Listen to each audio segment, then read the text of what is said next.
بسم الله الرحمن الرحيم.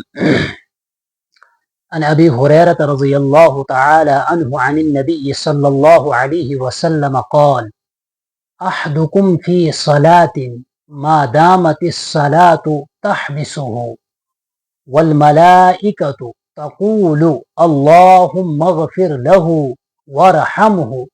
ما لم يقم من صلاته أو يحدث أو كما قال عليه الصلاة والتسليم. حضرت ابو ہریرہ روایت نقل کرتے ہیں کہ نبی علیہ الصلاۃ والسلام نے ارشاد فرمایا کہ تم میں سے وہ شخص اس وقت تک نماز کا ثواب پاتا رہتا ہے جب تک وہ نماز کے انتظار میں رہے، اور فرشتے اس کے لیے یہ دعا کرتے رہتے کہ اللہ اس کی بخشش فرما اور اس پر رحم فرما، تب تک جب تک وہ نماز سے فارغ نہ ہو جائے یا وہیں پر بیٹھا رہے اور باوضو رہے تو اس کو ثواب ملتا رہے گا، لیکن جب وہیں پر بیٹھتے بیٹھتے اس کا وضو ٹوٹ جائے گا تو اب یہ اس نماز کا ثواب حاصل نہیں کر سکے گا۔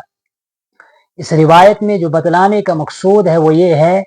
کہ ایک نماز کے بعد انسان جب مسجد میں دوسری نماز کے لیے جاتا ہے تو جتنے وقت وہ انتظار کرتا ہے وہ وقت اس کا خالی نہیں جاتا ہے، بلکہ اس پر بھی اللہ اس کو اجر و ثواب دیتے ہیں۔